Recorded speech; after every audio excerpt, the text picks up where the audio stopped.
Well, good evening, everyone. Thanks so much for joining us tonight. We are here today to go through an air quality informational session and public hearing. And this one is for Michigan Potash Operating LLC. We've got a lot to cover tonight, so we're going to try to get right into it here. My name is Jennifer Dixon, and I'm going to be moderating tonight. And I have a lot of staff that I'm going to introduce you to in just a couple minutes. But before that, I want to go through some housekeeping items just so that folks know how the evening is going to run and some key things that you might want to know if you want to participate a little bit more in tonight's meeting. So the first thing is your lines are going to be muted. This meeting is being recorded, and we will share the link to the recording as well as these PowerPoint slides and a bunch of information that we'll cover later just to make sure you have it at your fingertips. We will be sharing that probably tomorrow or maybe Monday at the latest, just so that you have it available to you to use as we work through the rest of the comment period. So how things are going to work tonight, I always like to talk through this a little bit because there are going to be two sort of separate portions of the evening. The first part of the evening is the informational session, and during that part of the evening, we're going to be talking through a little bit about the air quality division, about EGLE's air quality division, what our role is in regulating sources like Michigan Potash. And during that session, we're going to have our permit engineer and our inspector kind of giving you a little bit of an overview of what the company has requested from us through this permitting process. Once we get through that, we will open things up to question and answer. So hopefully we'll have a little bit of an opportunity to get some of the questions that you might have, respond to those questions, give you a little bit of feedback. One thing I do want to note about that is that as we worked through this process so far, we understand that there's a lot of questions that aren't related to air quality. So I want to just put that out there and I'll remind folks as well a little bit later, but the staff that we have online right now are from our air quality division. So we're really going to be focusing on this permit tonight. However, if you have questions unrelated to air quality, we're happy to pass those on to staff that will get back to you with answers to your questions. Another thing that I want to mention that I'll also mention again at the end of the presentation tonight is that we are going to be having an in-person EGLE meeting on February 5th.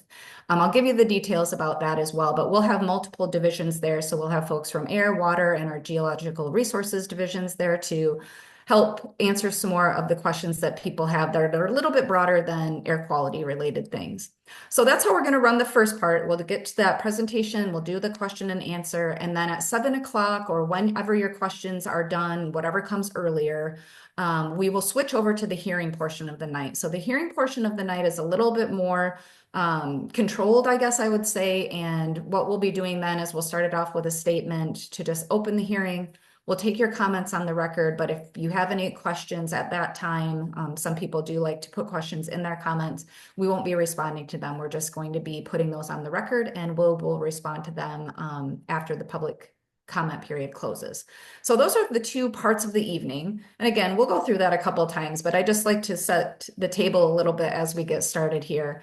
There's another thing that we really like to talk through when we have meetings and hearings like this, and that's kind of our group norms. So what our group norms are, it's a set of sort of rules that we use to make sure that these public meetings go smoothly for everyone and that everyone gets an opportunity to participate. These group norms were developed with a group of Flint advocates in partnership with EGLE. So the first one is listen actively with an ear to understanding. So of course, we're here to hopefully provide you information that will help you understand what the company is asking of us. We want you to ask questions and request clarification. It's really important that we try to get you the answers that you need so that any comments that you make on this proposed permit will be helpful. We want to make sure we're criticizing ideas and not people. That's really important. We want to communicate respectfully. So that goes for us here at EGLE and also for participants in the meeting. And then the other thing we want to do is take space and make space. And what that means is just giving space and time for everybody to be able to participate how they'd like to. So I'm going to walk through a quick agenda, but the first thing I want to do before I start introducing all the EGLE staff to you is I want to introduce to you our decision maker, Annette Switzer. And I know she wants to formally welcome everybody to the meeting tonight. So Annette, whenever you're ready, go ahead and take the mic. All right, thank you, Jennifer. As Jen said, I'm Annette Switzer. I'm the division director with air quality, and I am also the decision maker for this permit action. Talking with community members is an important part of our permitting process, and the comments we receive often lead to positive changes. Tonight, you'll hear more about how we review the technical information required by permit applications and the types of comments we can and cannot use in our decisions. Andy, our lead permit engineer, will share more details about the draft permit and parts of it that may be of particular interest to you. We really appreciate you joining us tonight. We hope you ask questions and share your thoughts and comments on the proposed air permit. As a decision maker, I'll be listening closely to the conversation tonight. Thank you all again for being here. And with that, Jen, I will pass it back to you so we can get the rest of the conversation started. Thank you, Annette. I appreciate you. So you just met Annette. I'm going to introduce everybody else that's here on the panel. So if I can have all my panelists turn your cameras on, that would be really helpful. That way folks at home can see who's here. So the first person I'm going to introduce to you is Andy Drury. As I mentioned, he is our lead permit engineer. So you're going to be hearing a lot from him tonight. He's really going to walk you through what Air Quality Division does and then his process for reviewing this permit application. The next person I want to introduce to you is Tammy Poit, and she is the inspector. She's up north over there by the facility, and she will be also talking about her inspector role.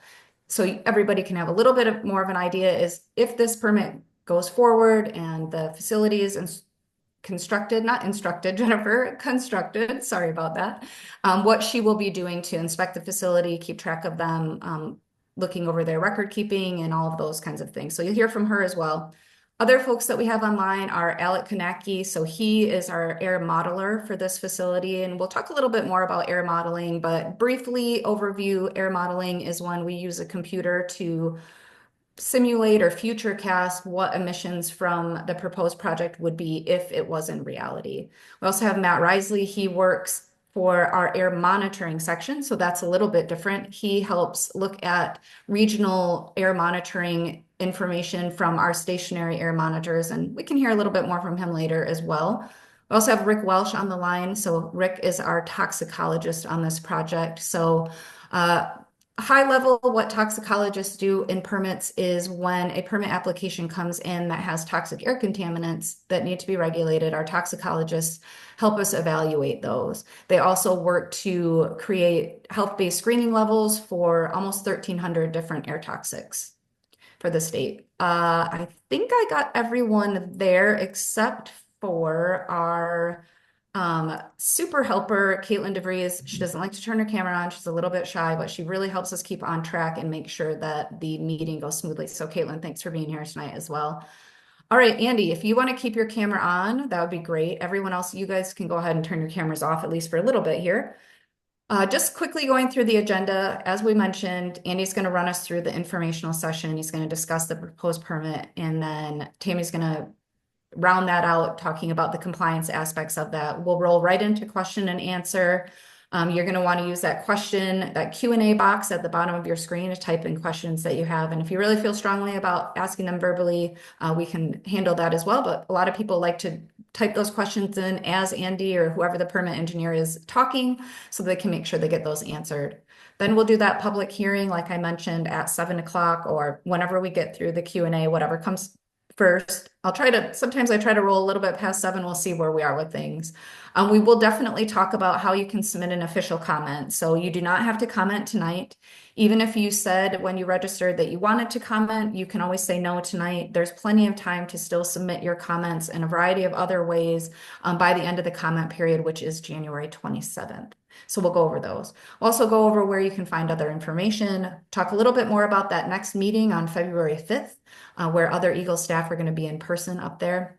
And then we'll talk about who you can contact with further questions. So with that being said, Andy, I'm going to turn it over to you. I'm going to let you advance the slides here so that we can make sure that things are working as they're supposed to before I sign off. That looks perfect. So I'll make sure I can hear you too. Yep, I gotta get you guys out of my screen so I can find my notes. There we go. All right. Yep, you look good, so go right ahead. All right, thank you. My name is Andy, and I'm the lead permit engineer for Michigan Potash's air permit application. I worked with a team of air quality staff, including some of those on our panel, to review the application. Before we get into the details of the project, I would like to talk about what the Air Quality Division does and how the permitting process works. Air pollution comes from many different sources, including power plants, fuel-burning vehicles, and various industrial sources. The overall mission of the AQD is to protect public health and the environment. We provide this protection by using our authority under state and federal laws through the regulation of industrial sources. AQD staff do a lot of different things. We monitor levels of air pollutants. We look at toxic air contaminants to make sure public health is protected. We conduct inspections of facilities to make sure they comply with the rules and their permits. And we review applications and write permits for sources of air pollutants to make sure the proposed projects comply with state and federal rules to protect public health. Our rules require us to issue permits to sources of air pollutants. However, I'd like to point out a few things that the draft permit does not cover and that we aren't able to regulate. These include zoning, noise, light, and traffic on public roads. If you have questions or concerns about these issues, you'll want to talk to your local government. What people think about a project is important. However, when making a decision on a permit application, we can't consider whether people want the project to be done. Whether people think the project is needed is also important, but we can't consider that when making a decision on an air permit application. We have to evaluate the project to ensure it meets the applicable air quality rules. If the project meets those rules, we are required to issue the permit. Many people have commented about Michigan Potash's proposed solution mining wells, disposal wells, water withdrawal for the facility, and proposed changes to wetlands. When making a decision on the air permit application, the AQD cannot consider these because they are outside our authority to regulate. The wells are regulated by US EPA and EGLE's Geologic Resources Management Division. Water withdrawal is overseen by EGLE's Geologic Resources Management Division, and wetlands are regulated by EGLE's Water Resources Division. So to make sure a company is meeting all rules and regulations, they need to follow a permit to install for the equipment. I'd like to give you a simple overview of the air permitting process. First, the company decides they want to install, modify, or construct a source of air emissions. Then the company submits a permit application. The application is then reviewed by an engineer like myself to decide if their request can meet the state and federal air quality rules. During the review, other air quality staff are involved to help with different parts of the review, like the members on our panel. This includes the review of toxic air contaminants, also called TACs, and how the emissions may impact the surrounding community. If these rules are met, the engineer creates a draft permit. If public comment is required, as in this case, the draft permit is posted for the public to comment on. Public comment is a very important part of the permitting process, which is why we are talking with you tonight. Once the comment period ends, we evaluate all of the comments submitted. The comments can lead to changes in the permit and the final decision. And finally, a decision is made on the permit application. This decision could be to approve the permit as written, approve the permit with changes, or to deny the permit. This decision is based on whether what the company wants to do can meet the air quality regulations. Some of you may wonder what potash is. Potash is potassium chloride. It is often mined with other minerals, such as salt. A primary use of potash is as fertilizer for food production. According to Michigan Potash, fertilizer is the intended use of the potash they would produce. Michigan Potash currently has an air permit for the proposed facility. In this permit application, they are requesting to increase the thermal oxidizer heat input from 5.5 million British thermal units, or BTU, per hour to 20 million BTU per hour, and increase the emission limits for particulate matter equal to or less than 10 microns in diameter, called PM10, and the particulate matter equal to or less than 2.5 microns in diameter, called PM2.5, from 88 tons per year to 93 tons per year. Because the facility has not been built yet, we evaluated the emissions from the entire facility, not just the proposed changes. So let's talk about how Michigan Potash's proposed facility would work. I will start with an overview and then go into more details. I'm only going to talk about the processes that will have air emissions. So brine, which is a liquid containing salt and potash, would be extracted from underground and routed to an air stripper. From there, the salt and potash would be separated in a crystallization and evaporation process. And then they would be dried, cooled, compacted, packaged, stored, and loaded for shipment from the facility. So first, let's talk about the sweetening process that would use air stripping. Brine containing salt, potash, and potentially hydrogen sulfide, known as H2S, would come from the wells. Because H2S is a gas, air stripping would be used to remove H2S from the brine. Depending on the amount of H2S in the brine, different air pollution control devices would be required. Michigan Potash would have to measure the H2S concentration in the brine every hour. If the brine is sweet, with less than 60 parts per million hydrogen sulfide, the air from the air stripper would go directly to the caustic scrubber to control the H2S emissions. If the brine is sour, with more than 60 parts per million H2S, the air from the air stripper would go to a thermal oxidizer, where most of the H2S would be converted to sulfur dioxide, before going to the caustic scrubber. After the air stripper, the salt and potash would be separated through crystallization and evaporation for further processing. So salt would be processed as follows. Wet salt from crystallization and evaporation would be dried in a natural gas-fired dryer. A cyclone would be used to collect salt product, and a wet scrubber would be used to control salt emissions to the air. Dried salt would then go through cooling, compaction, and packaging. A cyclone would be used to collect salt product, and a baghouse dust collector would be used to control salt emissions to the air. Salt would then go to storage and be loaded into trucks for shipment from the facility. Note the trucks taking salt from the facility are mobile sources and are not regulated by the air permitting program as they travel on the public roads. Potash would be processed in a similar way.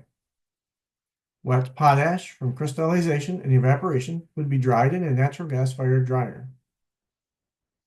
A cyclone would be used to collect potash product, and a wet scrubber would be used to control potash emissions to the air. Dried potash would then go through cooling and compaction. A cyclone would be used to collect potash product, and a baghouse dust collector would be used to control potash emissions to the air. Potash would then go to storage and be loaded into trucks for shipment from the facility. And as I said, trucks taking potash from the facility are also not regulated by the air permitting program. So now that we've talked about what Michigan Potash is requesting, let's talk about how we review a permit application. When reviewing a proposed project, the permit engineer works with other air quality staff. This review includes the state and federal rules that apply to the project, evaluating the proposed air emissions against the rules that apply. This includes checking the emission calculations, an air toxics review to make sure toxic air contaminants meet AQD's health-based screening levels, and air modeling for criteria pollutants and toxic air contaminants when needed. We need to know if Michigan Potash's proposed project meets these requirements. I'm going to talk in more detail about the different parts of the review in the coming slides. So in this slide, I will talk about the categories or groups of air pollutants, and then a bit about what Michigan Potash is proposing. The first group are criteria pollutants. This is a small group of well-studied and regulated pollutants, such as sulfur dioxide, nitrogen oxides, carbon monoxide, volatile organic compounds, PM10 and PM2.5. The U.S. Environmental Protection Agency, known as EPA, sets national ambient air quality standards, referred to as NAAQS, for these pollutants to protect public health and the environment. Any releases of these pollutants must be below the NAAQS. Hazardous air pollutants, known as HAPs, are a larger group of pollutants. These are known or suspected to cause health effects or environmental effects. We regulate these pollutants by applying the federal regulations. If specific regulations apply to the proposed facility, as in this case, then we review these pollutants through the federal rules. Toxic air contaminants are a larger group of pollutants covered by Michigan rules. They include almost any air pollutant including hazardous air pollutants. Our rules allow our toxicologists to set health-based screening levels for toxic air contaminants. Pollutants being released must meet these health-based screening levels. I will talk a little bit more about these different pollutants in the next few slides. So this table shows the potential regulated pollutant emissions for Michigan Potash's proposed facility. This information can also be found in Table 1 of the technical fact sheet. These emissions account for the entire project and the air pollution control equipment. The potential emissions from the proposed project are less than their major source threshold, so the project is not subject to additional permit review that would otherwise be required. I want to talk in more detail about toxic air contaminants and their health-based screening levels. The screening levels are designed to protect against health issues, including developing cancer or breathing problems. When we performed our review of the application, we looked at all toxic air contaminants from the entire proposed facility. Our review of the proposed emissions and the modeling, which I will talk about next, determined the proposed emissions would comply with the health-based screening levels. So what is modeling and why is it important to the review of a permit application? Computer modeling predicts what concentrations people in the area could be exposed to under worst-case scenarios. The modeling simulates a grid of virtual air monitors surrounding the facility. This allows the highest concentration to be considered. Modeling was done for toxic air contaminants and the criteria pollutants nitrogen dioxide, PM10, PM2.5, and sulfur dioxide. The modeling included emissions from the entire facility, but did not include the trucks on public roadways because they are not regulated through the air permitting program. The modeling showed the proposed emissions of all TACs meet their health-based screening levels. Cadmium was closest to its screening level at 41%. The criteria pollutants would also be in compliance with the National Ambient Air Quality Standards. PM2.5 was closest to its air quality standard at 70%. Note this includes the background concentration from the Houghton Lake monitor. More details on the modeling results are in the technical fact sheet. So let's talk about what a permit is, and then I will give you more details about the proposed permit for Michigan Potash. A permit is a legally enforceable document with a list of requirements called conditions the company must comply with. The requirements in the permit ensure the project operates as described in the application and the way it was reviewed by myself and the rest of the AQD permitting team. A permit has requirements such as emission limits, material limits, proper operating parameters for control devices and other equipment, and monitoring, record keeping, and reporting. The proposed draft conditions for Michigan Potash include the following requirements. There are hydrogen sulfide and sulfur dioxide emission limits on the air stripping system. There are PM10 and PM2.5 emission limits on the salt and potash drying and compaction processes. There is a limit on the hydrogen sulfide concentration of the brine coming into the facility. There are requirements to properly operate and maintain the air pollution control devices, including scrubbers, the thermal oxidizer, cyclones, and dust collectors. There are operating parameters to make sure the control devices are working properly. A malfunction abatement plan to prevent, detect, and correct future potential malfunctions or equipment failures resulting in unanticipated emissions is required. The malfunction abatement plan must be approved by the AQD. Requirements of federal rules are included to ensure compliance with the federal regulations.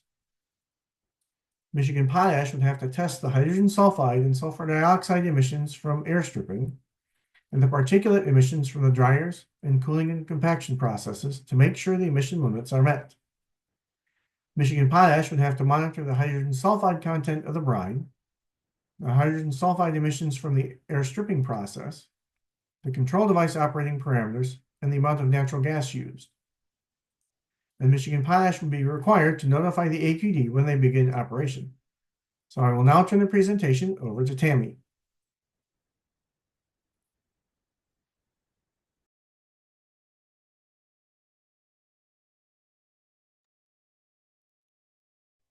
Hi, Hi, my name is Tammy Poit. I am the inspector for the proposed facility and for Osceola County for air pollution.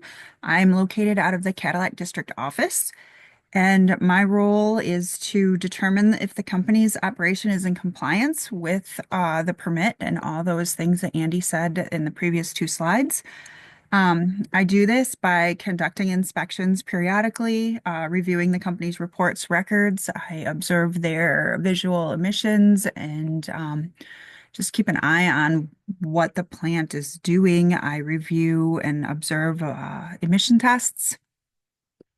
And the proposed permit has emission limits for various pollutants, including visual emissions. The company can demonstrate continuous compliance by emission tests, operating the process within the material limits in accordance with the parameters set during these tests, and continuously monitoring and recording the required parameters.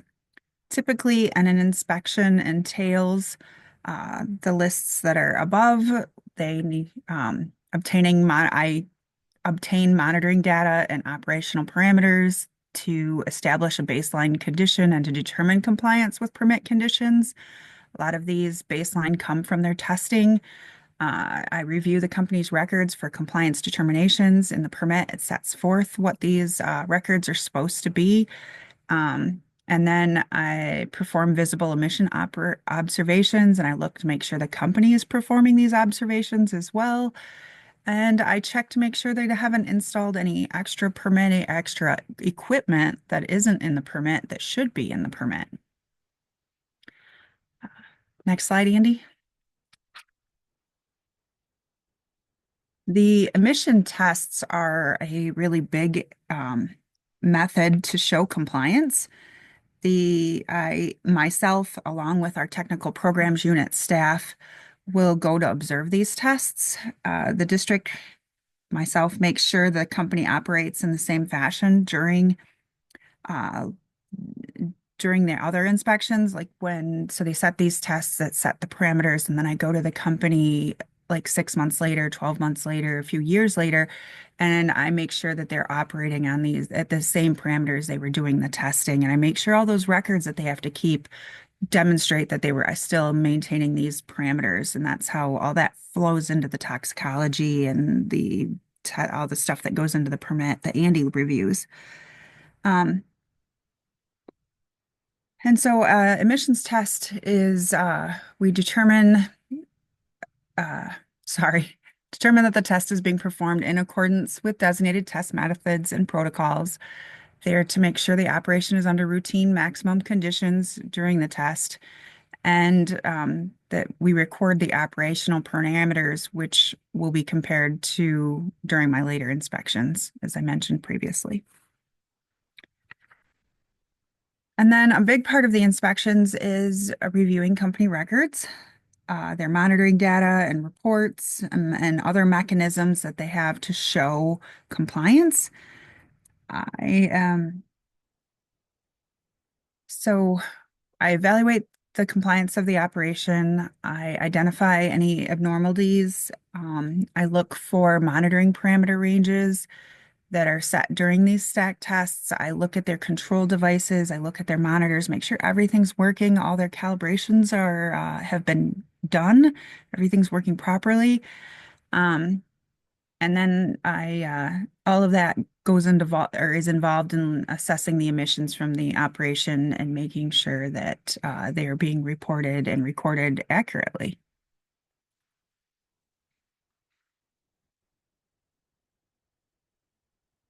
So back to you, Andy or Jen.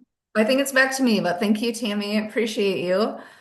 Appreciate you walking us through all of that. I think now, at this stage of the game, you all have heard from Andy, you've heard from Tammy. Hopefully, you have a little bit better understanding of what exactly the company asked for and a better idea of the review that our staff do. We are going to move into that question and answer period now. So if I can have Tammy and Andy and Alec and Matt and Brick, please turn your cameras back on. and we'll move over into this part of the evening. I also wanted to just let people know, sometimes folks ask this, and I know we've been working on this in the past, how many people are attending. So we do have 37 people outside of just the panelists here that are in attendance. So I wanted to let people know that. All right, so if you would like to ask a question, you can go ahead and type it into that question and answer box at the bottom of your screen there. There is a question in here. It came in right at the beginning, Andy, and I think it's when we were talking about the different pollutants. We were talking about toxic air contaminants, and I know as air quality division, we speak this language every day, and there is a lot of different air pollutants that we regulate through our state and federal rules that we put in place and enforce. So one of the questions that had come in as far as pollutants is carbon a pollutant? So I don't know if you can talk a little bit about that, if that comes into play in any sort of applications that come in, or if it's something that you would see in an application, and if so, if there is any rules and regulations that would apply to it or not. Yeah, so carbon is by itself an element, but typically when people are talking about carbon, they're more referring to carbon dioxide and greenhouse gases, I think, is typically what people are referring to. We do regulate carbon dioxide and other greenhouse gases if the facility is a major source. In the case of Michigan Potash, the facility is not a major source, so we do not regulate the carbon dioxide emissions that come from the facility. Yeah, I'm pretty sure that's probably what we were talking about. And if it's not, like, please ask us to clarify that for sure. So a couple questions came in. These ones are going to be for you, Tammy, and it's kind of the same question. People that were on the same page on this one, but they're asking about how often would we do inspections. So I know you mentioned, or at least I think I heard you say that within, the first few months of the company actually starting to operate, because that is one of the requirements. If this permit goes forward, once they start operating, they'll have to let us know that you do try to get out there pretty quickly once they start operating. And then we do go out periodically. So if you could talk a little bit about how those inspections might be scheduled. And by scheduled, I mean on your list, not necessarily that you call the company up and say like, hey, I'm on my way or anything like that. But then other things that might prompt you to go out and do an inspection or do a site visit, because they're not all inspections. Some of them might just be site visits too, right? Right. Yeah. No, certainly. In the very beginning, as they install certain equipment in the permit, they have to let me know that it's installed. I'm typically, when we get a new source, involved, if not weekly, bi-weekly in emails or phone calls as they try to figure out, anybody who's built anything, it doesn't always go smoothly. So I'll be very much involved as the plant gets built. I assume I'll be out there 3, 4 times before it ever becomes up and operating. And then once it's operating, they have to give us notification of that. And then they have to do testing at 180 days. So I'll be there for that as well. And then once it's up and going, we typically in the Cadillac district at this level of a source, because it's one of our middle levels, we come out about every 3 years to do what we call a full compliance evaluation. And that is where I am looking at records for a full year. I'm going in, I'm comparing it to stack tests. I'm comparing it to the initial tests they're doing at 180 days. I'm looking at all the records and looking at calibrations and just making sure they're doing everything that permit has with a fine-tooth comb. And when I'm not there for that, I'm usually in the area every 3 to 4 months just doing a drive-by. I'm looking for visible emissions. I'm looking for any fallout around their packaging, just kind of general housekeeping. And if I have any concerns, then I'm going to swing in and say, hey, what's going on? I see this going on. And then if there's complaints, if you guys see odors, there's a lot of dust happening, that'll also generate me coming out. I sometimes will go out and actually just talk to the complainant. Other times I will go um, straight to the company and just kind of see if I can catch them doing what the complainant is doing. I spend a lot of time, or about half my time out in the field, just trying to work with companies and work with complainants and make sure everything is going and we're protecting Michigan's environment and keeping our communities safe. Yeah, thanks for going through that, Tammy. I think the overall takeaway from that is the inspector's role really is, although we can't be on site every day, we we're not watching every nitty-gritty thing the company is doing. Our job really is to have oversight of the air quality rules and regulations. So I appreciate your very thorough answer on that because I know there's a lot of different reasons we might be out at the facility. So thank you for that. There was some questions, and I just want to remind folks that because some people did come on late, we are going to be really focusing on the air permit today. We will talk a little bit more about an upcoming meeting that will handle other things like water, wells, things like that. I know Andy mentioned in the beginning too that these aren't things that our air quality staff can respond to, but we are getting some questions in the chat. Not a problem. We'll make sure those get to the right people and they'll respond directly to you. So Andy, this one is going to be for you. The question is related to hazardous air pollutants. So which hazardous air pollutants, it says which federal definition of HAPS is being applied, but I really think that, even though that was a question, I think what the question really is referring to is what are the specific HAPs that the facility will be emitted? What did the company request for us to review? What did we review? And then how are those potential emissions numbers derived? Like, how do we get them? What does your review look like when it comes to those types of emissions? Yeah, the HAPs involved in this facility and the MACT or NESHAPs, those are the acronyms we use for these federal regulations, are primarily for the engines that they have, the emergency generator. I don't know the specific ones that are there. There are typically the combustion related ones. We can get a list of all the HAPs that they emit and that we looked at. I don't have that offhand. So Andy, just before you move on, do you mind just defining what MACT and NESHAP is? Because I know you use those two acronyms, and I'm sure there's people that are like, okay, is that a word? I'm not sure what that is. So if you don't mind defining those. Yep. So MACT is Maximum Available Control Technology, and NESHAP is National Emission Standard for Hazardous Air Pollutants. So they're kind of the same thing. They come out of Part 63 of the federal regulations. And so primarily the ones that Michigan Potash is subject to are their engines. So we looked at those. The engines, it's they're relatively simple. The engines that they get should be built to comply with those standards up front. And then for emission calculations for the engines, EPA has some pretty good emission factors for engines that are used based on the size of the engine. For other pollutants, it's based on a variety of factors. Emission factors developed by EPA, engineering calculations for different processes, efficiencies of control devices, and things like that. Yeah, thanks for walking through that. I know there's a lot of review that comes into play, especially when we're looking at those federal regulations that you mentioned, and those are specific for those hazardous air pollutants. So it's definitely an important part of the review process.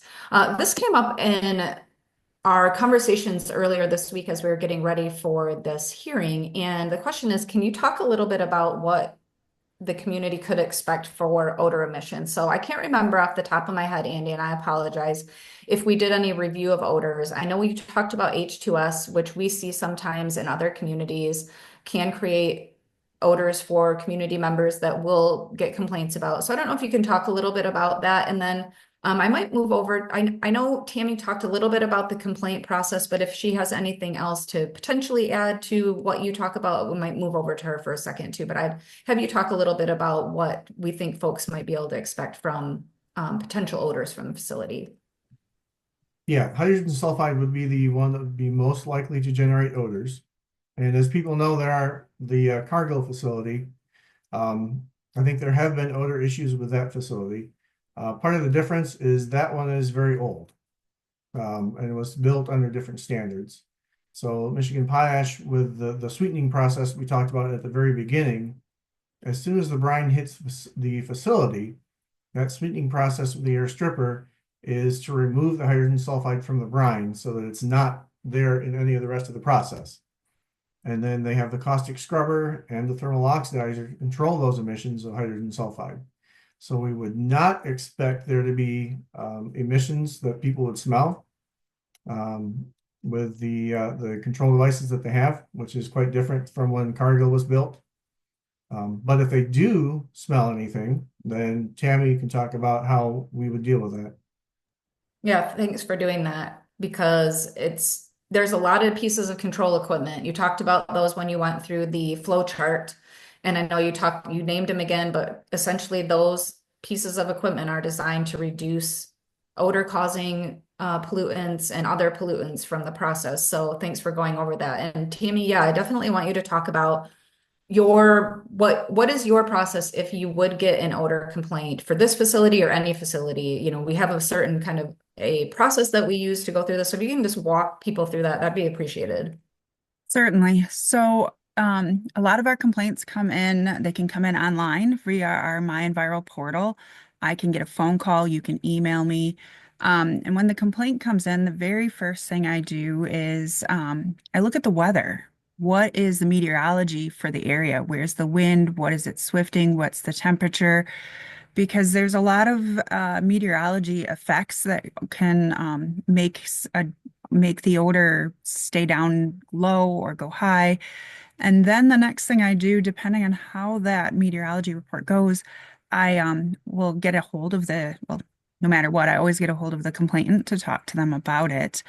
And if I can get out there, then I try to go out and witness it for myself and stand there with you and get to and smell it with you, or deal with it. And then from there, the levels, the time, sometimes it involves contacting the company to see if they are aware of it, if some equipment went down or something like that, and just kind of follow up and try to make sure that, and in the case of Michigan Potash, they, as Andy stated, they have brand new equipment, state-of-the-art equipment.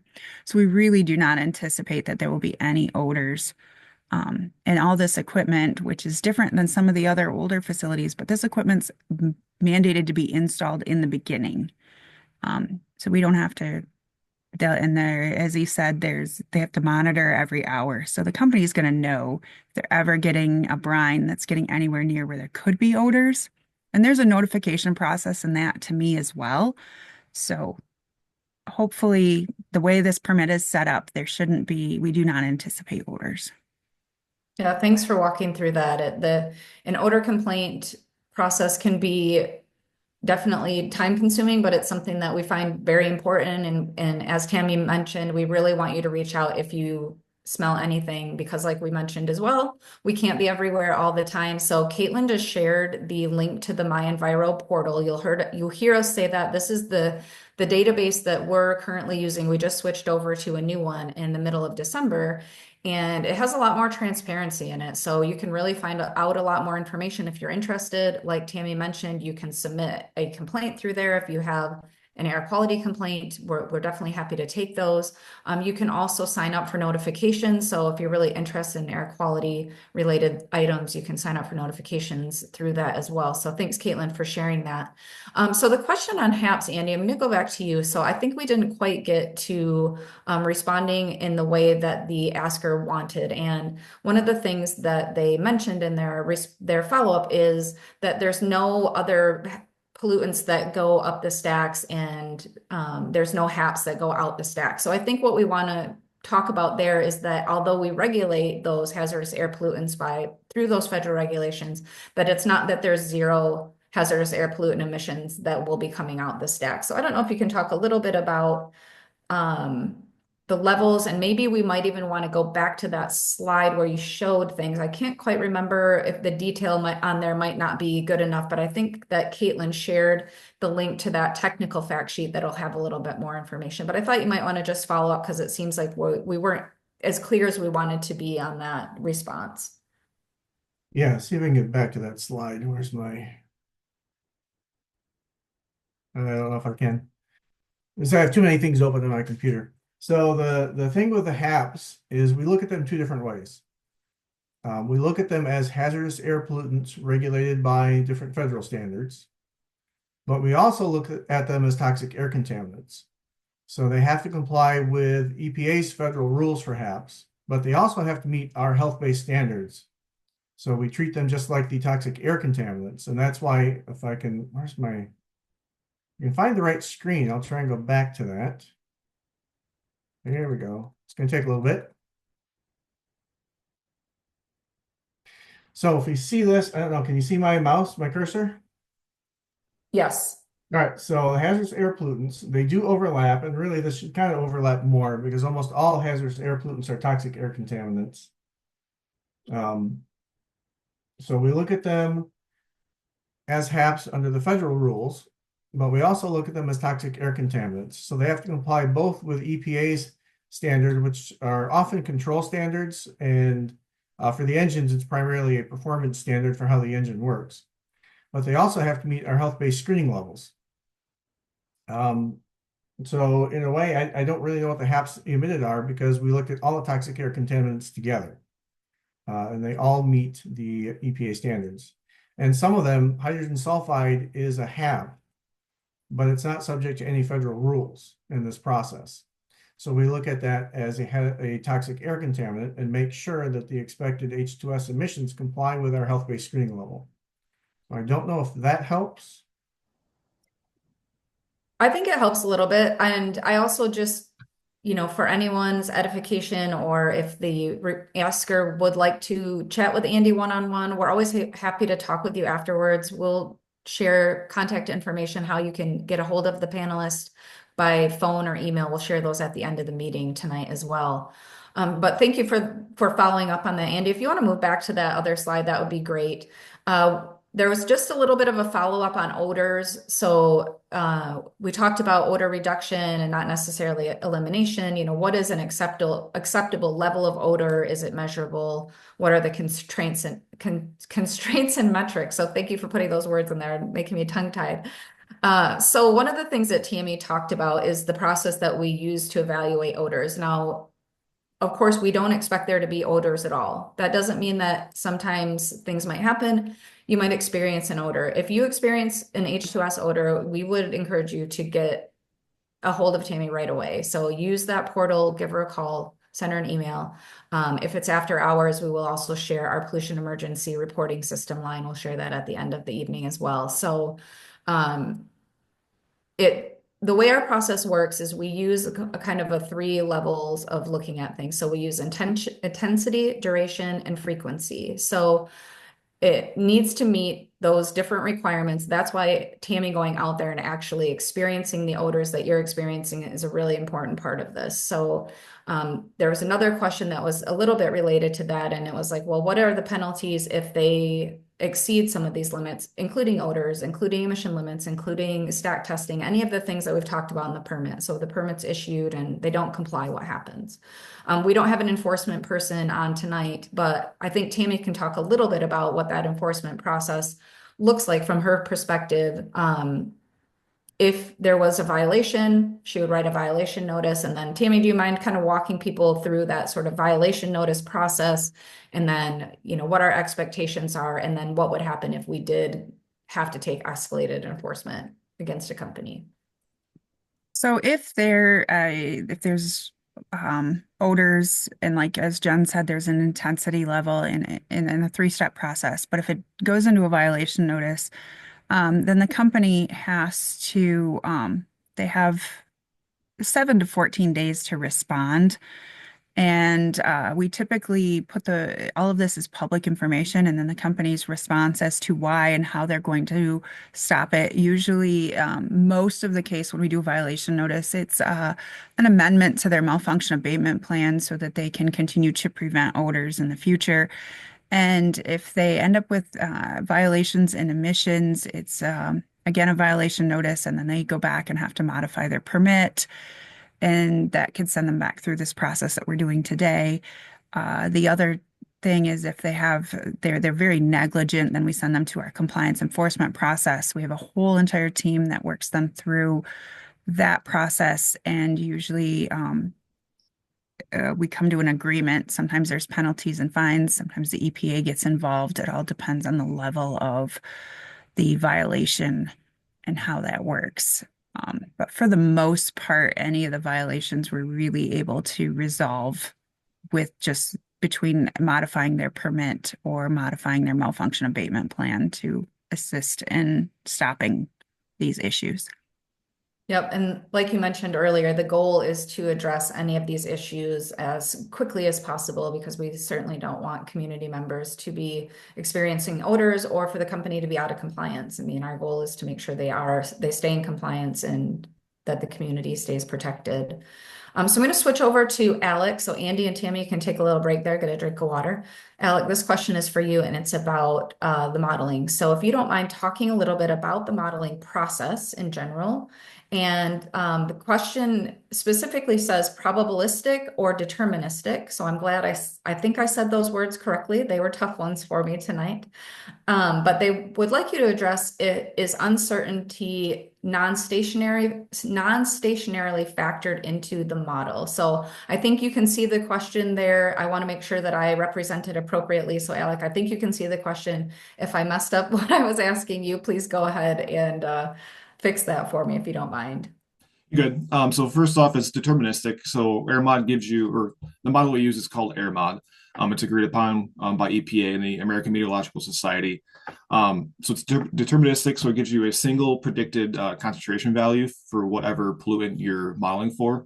But to get more into the nitty gritty for the modeling, so we get the parameters for the facility from the facility. So we take those parameters and all the building stacks, the buildings themselves, the height, lengths, and widths, and we build them within the model itself to as much of a T as we can get to.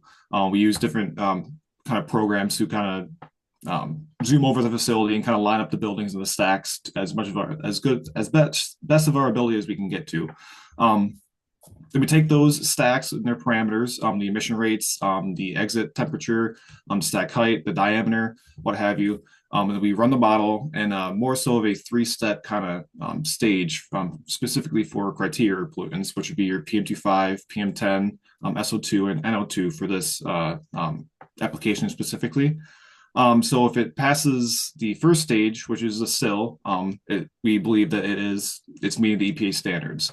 But in the case that it doesn't pass the SIL, we go to the second step and third step, which is PSD increment and the NACs. They're more stringent kind of modeling parameters that we use based on EPA regulations. So Alec, can you pause because you just did a lot of Yes. So I would like you to please start at the SIL Yep. and do the NACs again. I know we've talked about it, but people that aren't familiar, we want to make sure we're communicating without those acronyms if possible. So SIL stands for the significant impact level. And then PSD increment stands for potential for, I always forget the S. I can get back to you about that one. The NACS is the National Ambient Air Quality Standards set by EPA. So each of those pollutants have different levels of pass or fail levels. And as Andy went through more so in the presentation, they went through PSD, SIL, PSD, and NACS modeling, and they all exceeded the SIL level. So that's why we did PSD increment and NACS modeling. And then Andy talked about, and you can see in the technical fact sheet that they all passed the additional modeling that we did. And going more so about the model, how we actually get those concentrations around the facility, we build a network of what we call, or what is called receptors, which is what Andy touched on a little bit. And those are more so pseudo monitors that we put into the model. And for this facility specifically, I built around over 16,000 receptors around the facility. So it's 16,000 kind of pseudo monitors picking up concentrations around the facility, which goes about, I forgot how many kilometers, but it goes a number of kilometers around the facility, picking up concentrations based on whatever pollutant that they're emitting and what we're modeling for. There's also meteorology that we put into the model as well. We use 5 years of meteorological data for criteria pollutants, and the station that we used for this facility was the Robin Hood Airport up in Big Rapids. That's the closest airport to this facility that we used. So that's a little bit more about the process. Apologies if I stumbled over my words a little bit, but hopefully that answered your question. If not, please ask a follow-up or you can get in contact with me. Yeah, thanks, Alec. Don't go away. I wanted to ask just a quick follow-up. You talked about meteorological conditions. Can you just let us know what ones typically you insert in the model? Just because I know we had a question about someone who lives a certain direction away from the facility. And so people might be kind of thinking about what actually goes into that. And those, you call those pseudo receptors or monitors. I like to call them like, they're like little virtual air monitors. So it's Yes. like as if you had a little monitor pretty much everywhere. What did you say? 16,000 of those. So a lot of them for this specific project. So if you don't mind just talking a little bit more about meteorology, I'd appreciate it. Yeah. So like I said, we use 5 years of data. So for this one, we did years 2019 through 2023 to predict the emissions for this facility. So we look at wind, temperature, precipitation, basically any kind of meteorological parameter that you can think of. That you can just look up on your weather app or what you hear on the news. That all goes into the model, and anything that will meteorologically that will affect the emissions from this facility is being put into the model to give us the utmost real kind of simulation that we can create to see what the actual emissions would be going forward. Yeah, thanks for that. I appreciate the clarification. I think it's helpful just to understand it. You gave us a nice rounded out high level view of how the modeling works. So I appreciate that. We had another follow up on odors. So I think what we're not doing a good job of talking about it, and I apologize for that. So again, it might be better one-on-one conversation just so that we can have a little bit more back and forth. But the person had a question about whether or not it's something measurable. Do we measure it with a device? Is there a way that we can say, this odor comes from this level? So here in Michigan, we use our inspection staff to do our odor investigations. That's part of it. Our inspection staff go through a specific odor training to learn how to identify odors, to learn how to determine how intense those odors are. So yeah, it can be a frustrating process if there are odors that tend to be persistent for community members. Like we mentioned in this case, we don't expect that there will be. But if there are, then we're very diligent in chasing those down and making sure that community members have relief from those odors. So it is a process where our inspectors, like Tammy, and if Tammy's not available, there'll be another inspector that goes out, does their investigation, which includes making sure that they understand how intense those odors are. We do use a very prescribed scale, with 0 being not present to 5 being extremely objectionable. Typically, an inspector will write a violation notice if we get intensities 3 or higher. And so it's not something that we go out and try not to write a violation notice on. Odors are something that can be very impactful to community members. We understand that. And so it's definitely something we take very seriously, which is why we train our staff in the way we do. So, but there is that aspect of that intensity. How long do those odors last? Are they fleeting? Are they there for an hour? What is going on with that? It is part of that assessment that gives us that more holistic view. And then what is the frequency? If you're getting a 5 odor one time and it's there for, 10, 15 minutes, an hour, that's going to be something that the inspector is going to take into consideration. If you're getting odors that are 2 or 3, but you're getting them every single day and we're hearing from you every single day, again, that's something that we're going to take into consideration. So even though our process does seem a little bit subjective, it really is pretty prescribed. Our inspectors are highly trained and they are going out and investigating these with community members in mind. So I do appreciate you pushing back on that. Again, I'm sure Tammy is more than happy to chat with you one-on-one about it. And certainly if you are experiencing any odors from this facility, if it gets built, or any other facility, we'd welcome talking with you about that. All right, I would like to talk a little bit about so there's a question. This is a 2-parter. One of them we aren't necessarily going to be able to respond to, but Andy, I'm going to push this one to you first, but you might not be the right person to handle this question. Alec might be able to chime in on it. But it's, can we talk a little bit about the particulate matter dispersal and potential accumulation? So I don't know that what exactly we did as far as that review for this permit. So I'm going to pass it to you, like I said, first, Andy, and then we will go to Alec if necessary. And then the second part of that question is, how will that affect fish and wildlife? So that might be something we need to send to one of our other EGLE staffers, and we might not be able to answer, but I wanted to make sure I called that out. So Andy, sorry, to you. No, that's all right. Yeah. So we did dispersion modeling, which evaluates the concentrations in the air that people would be breathing. And so that's what we evaluate with the National Ambient Air Quality Standards.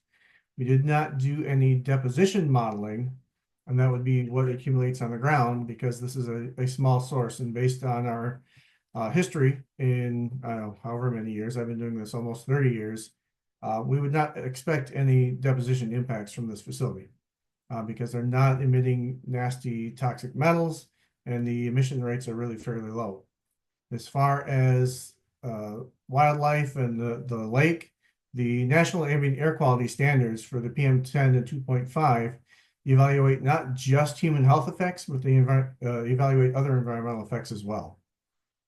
So our toxic screening levels primarily focus on human health, but the National Ambient Air Quality Standards that we did for the PM10 and PM2.5 for the particulate, those evaluate environmental effects as well. Thanks for talking through that, Andy. Alec, did you have anything to add? I just wanted to make sure I gave you opportunity if you did have something. In terms of like the spread of for PM10 and PM25, as Annie mentioned, the highest concentration that I saw was right by the facility. So it's not going further away from the facility where people will be living or anything. So it's very concentrated right by the facility. And even then, that is below the standard. That was just the highest concentration that we modeled. All right, thanks for adding a little bit there, Alec. So we're getting a little bit past 7, so we're going to switch over to that hearing portion of the night, but there was one other question. I'll talk a little bit about it now, and then I'll try to give you a little bit more information after we get through the hearing part. So the question was just about future public hearings on water and land implications. How do people find that out? So the next meeting is going to be February 5th. It's going to be, I'll tell you where it's going to be. I can't remember off the top of my head, and I apologize, but I've got it on a slide for you a little bit later here. It will be 6 to 8 that night. It will be in person. There will be air quality staff there, water, and our geological services division. And I probably got that wrong because they just changed their name, and I'm still not great with it. So I apologize for that. So we will talk about that. There's a notification system that Caitlin shared the link in the chat. That's our My Enviro portal. So you can sign up to get notified about upcoming public meetings and hearings for water and air specifically through that. Caitlin, if you don't mind sharing also in the chat the link to the EGLE calendar, which is also something, if you're interested, you can sign up to get notifications about meetings and hearings that are going to be held for the other divisions. So thanks very much for that question. Greatly appreciate that. Panelists, thank you so much for being on tonight and for going through those questions. Greatly appreciate that. If you want to go ahead and turn your cameras off. And if you don't mind getting yourself ready for the hearing, we'll get right to that. There's just a little bit that I want to go over here before we actually get into that technical portion of the night. And that's just a little bit of information about public comments. So we talked through this because in the past, we've gotten a lot of questions about this. What comments can we put? What comments can't we put? It's something that people ask quite frequently. So one of the things that I like to just mention is that everyone is free to submit a comment saying anything.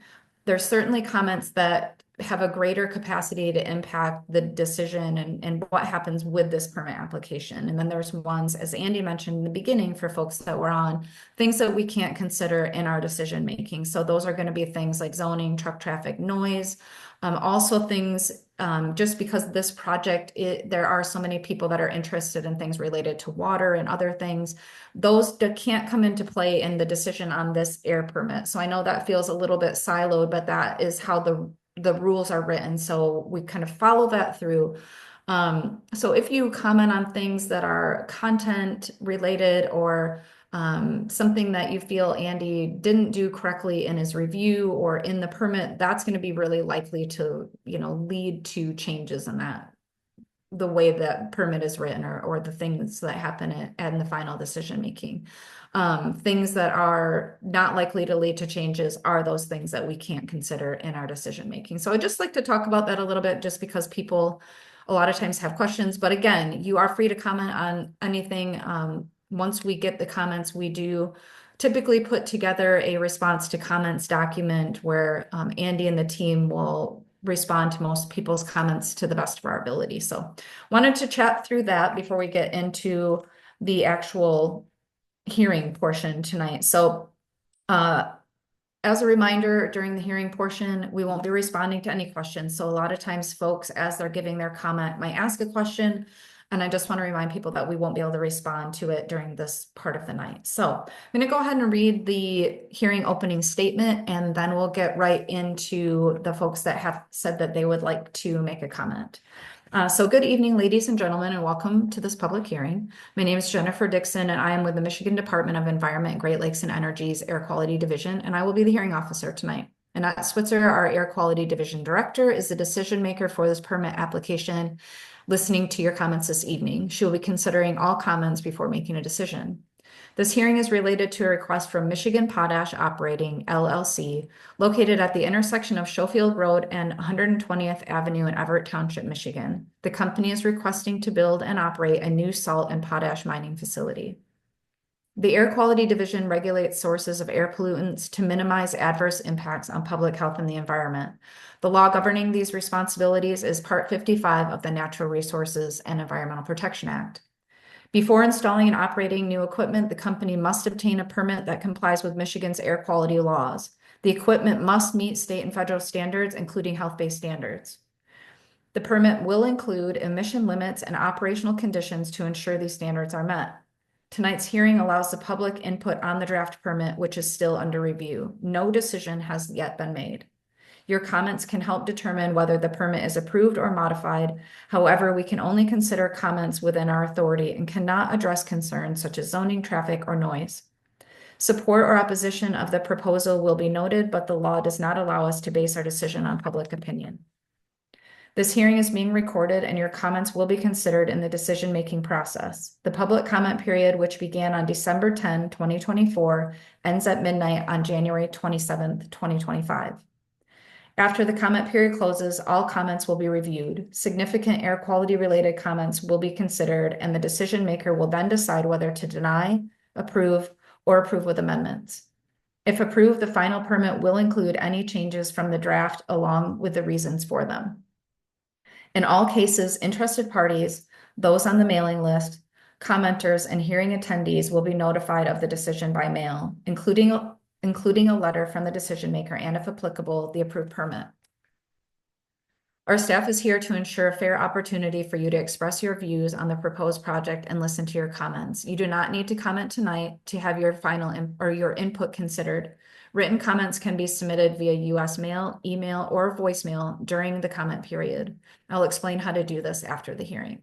If you'd like to comment tonight, you may comment verbally, or you may type the word comment into the question and answer box and type your comment there.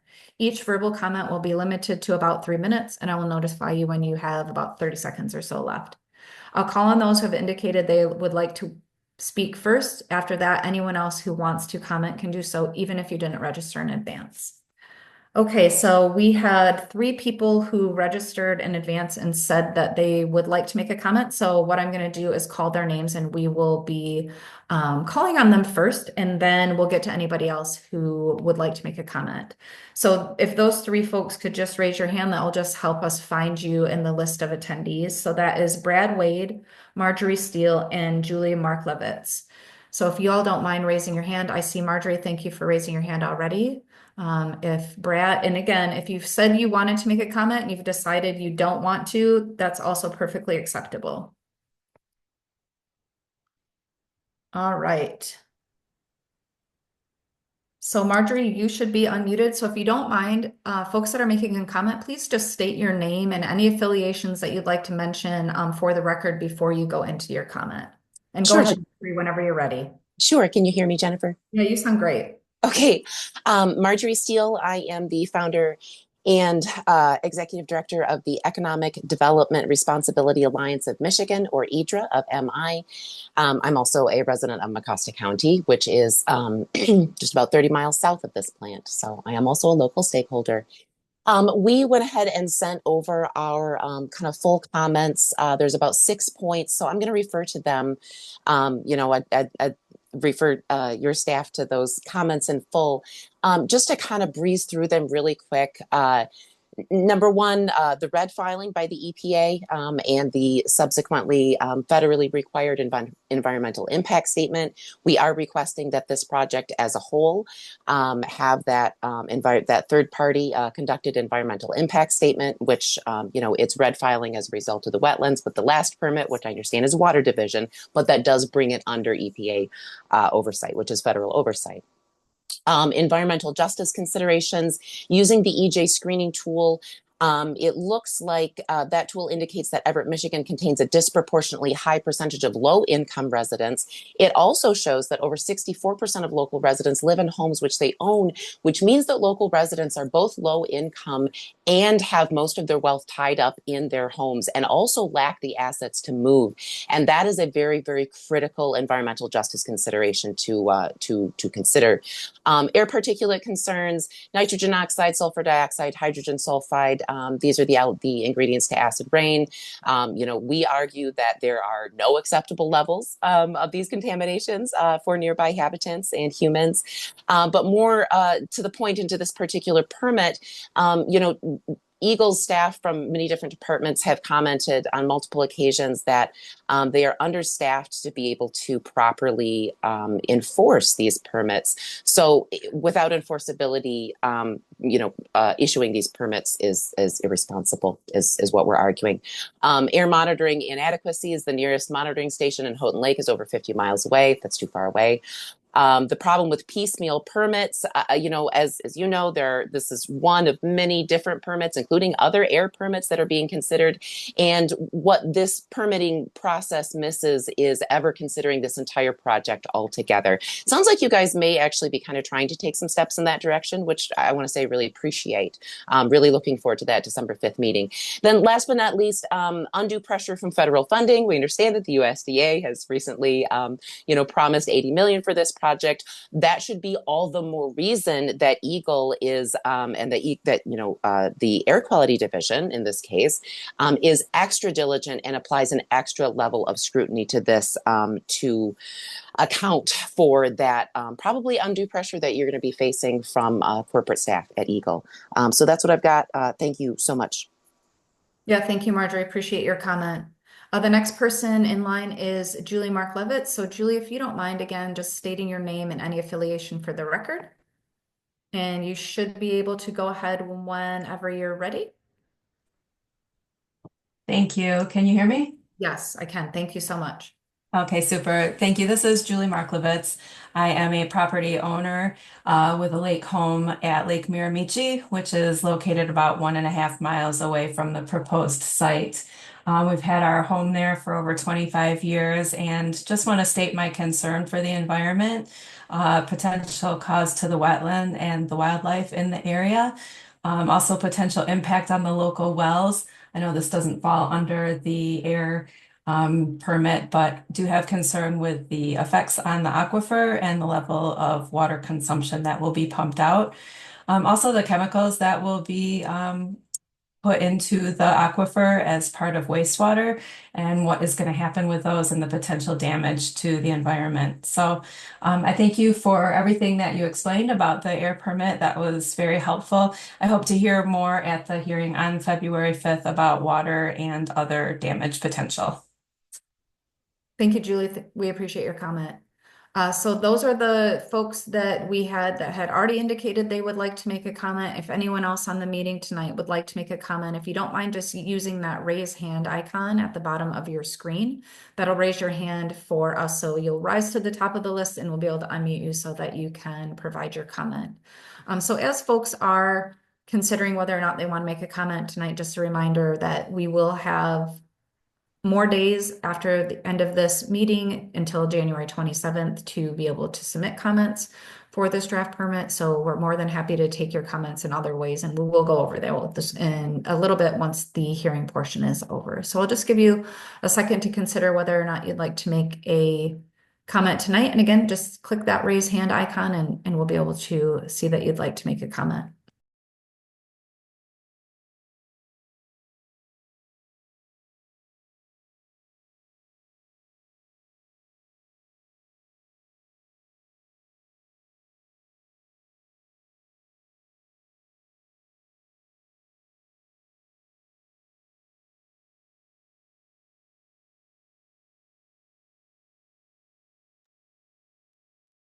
All right, Jim, I see that you have your hand up as well. So, Jim, if you don't mind, you should be able to state your name and again, any affiliation that you have for the record before you go ahead and start your comment. Right. My comments, just since I want it on the record, my name is Jim Marklovitz. I am also a property owner due west of this project. And I believe it was Marjorie that spoke, and I concur on almost everything she says. I'm from a concerned citizen. I'm extremely concerned about odor, pollutants, even though the concentration's high right around that facility, as was stated. Things spread, throughout. And I am concerned about long-term, obviously due west of the facility, the components of potential, acid rain and long-term effects it has. That's all I want to state.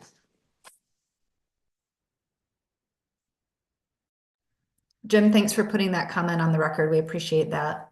I'll just give you guys another minute or so, just in case anyone else would like to make a comment. I don't want to cut things off too early for sure. If we didn't get to your question tonight, because we did have a couple that came in after 7, we'll respond to folks directly. We have your email address from when you registered to the meeting, so we'll have staff respond to you directly. And then there was a couple of those that came in that were more water related, not necessarily something we have the expertise to be able to respond to tonight. So we'll make sure that the folks that can answer those questions get those questions and respond back to you too. So I'll just give you a little bit more time just to make sure that no one else would like to make a comment tonight before we close the hearing.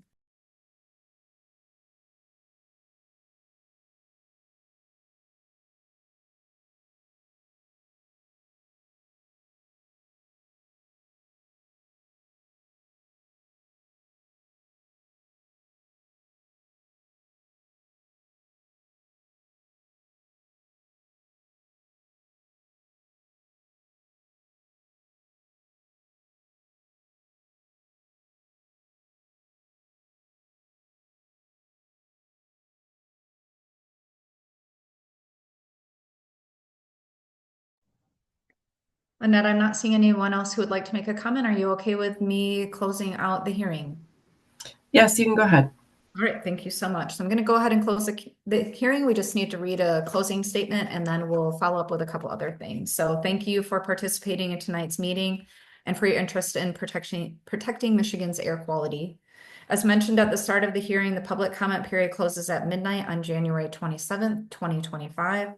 All interested parties, including those who commented or attended the hearing, will be directly notified of the final decision on the proposed permit. The hearing is now closed, so thank you again for your patience as we work through that.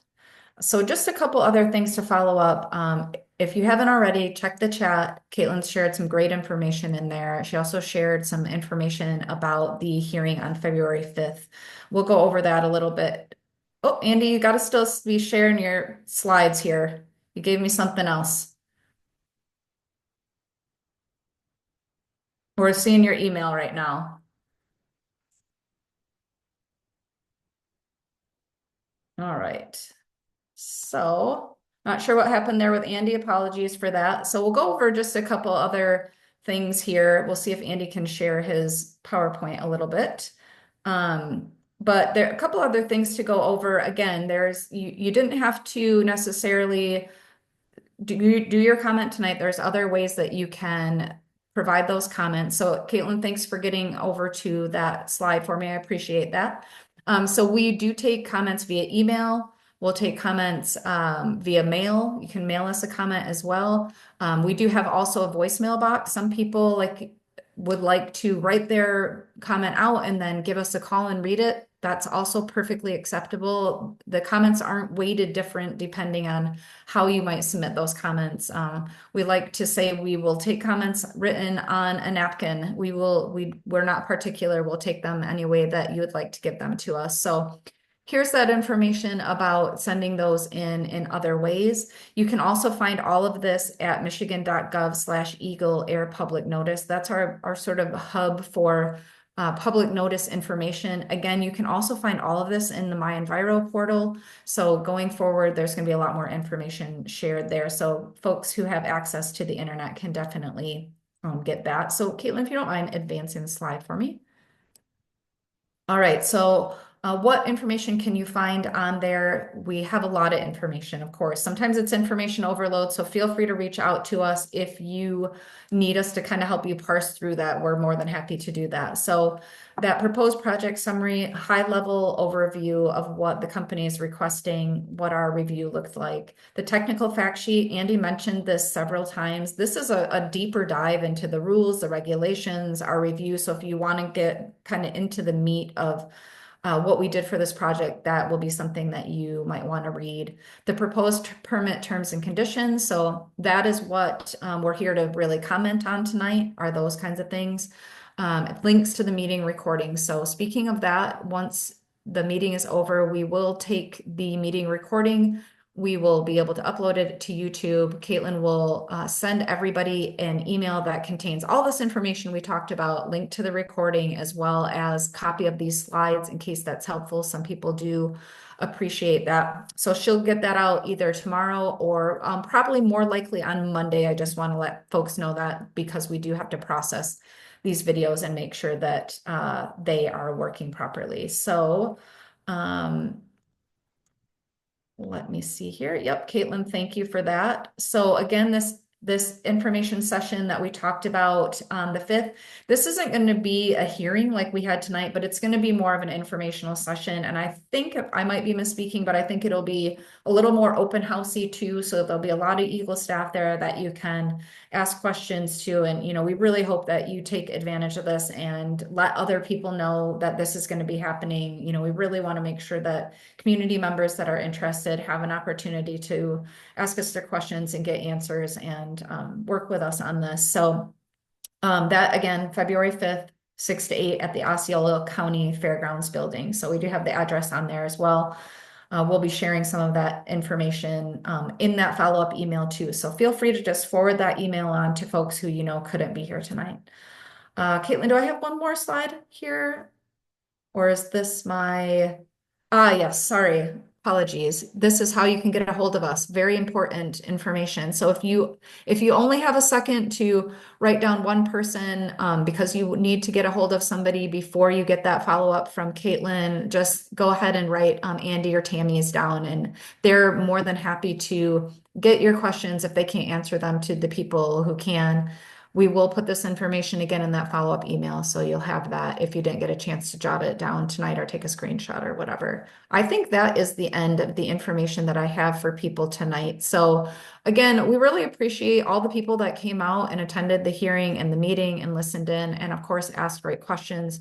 Really appreciate you. Hopefully you have a great rest of your evening. And Caitlin, whenever you're ready, if you want to go ahead and close the meeting, I would appreciate that. And thanks so much, everybody.